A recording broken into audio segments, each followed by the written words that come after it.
महाराज जी, कभी कभी मेरा नाम जप होता है, कभी कभी रुक जाता है। पहले राधा वल्लभ श्री हरिवंश जप हो रहा था, अब स्वतः ही राधा राधा जप हो रहा है। कृपया मार्गदर्शन दीजिए। घर में कंठी माला एवं तिलक के लिए विरोध कर रहे हैं, पर मैं आपकी शरण में आना चाहता हूँ।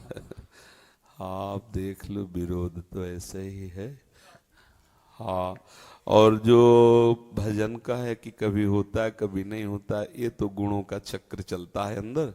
कबहू तो थोरो भजन कबहू होत विशाल, मन को धीरज छुटे नहीं गाहे न दूजे चाल।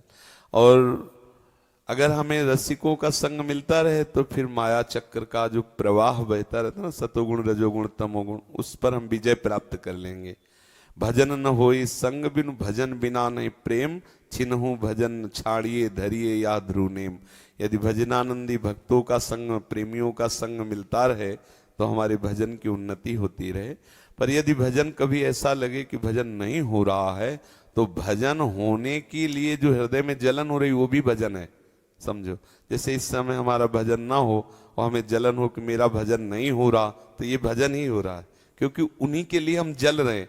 भले मंत्र नहीं चला, लेकिन हृदय में इस बात की व्याकुलता है, हर जलन है कि हाय मेरा भजन नहीं हो रहा। तो वास्तविक भजन वो हो रहा है, उसका परिणाम वही होगा जो भजन होने से होता है।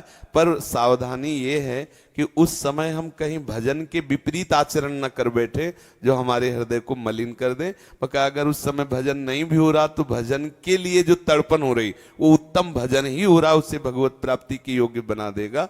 और परिवार के विरोध की बात तो अभी आपने सुनी लिया, इतनी हम बातें कही कि ये संसार है, विरोध कैसा कैसा करता है पूछो मत।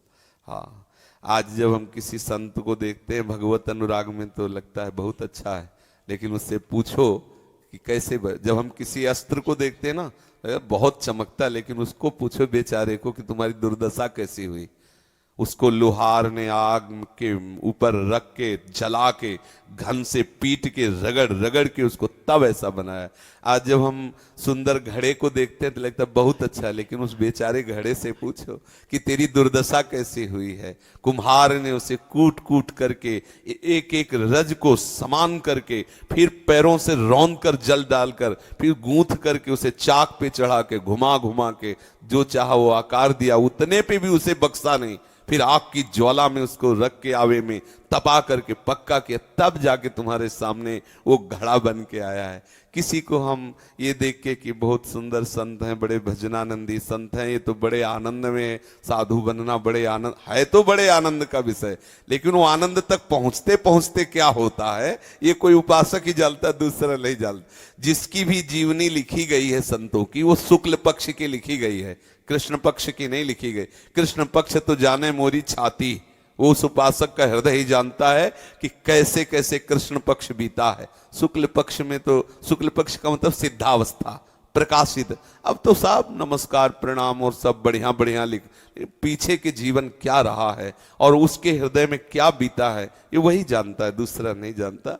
विरोध को सहना तो हमारा स्वभाव बन जाना चाहिए, ये होगा होगा जी।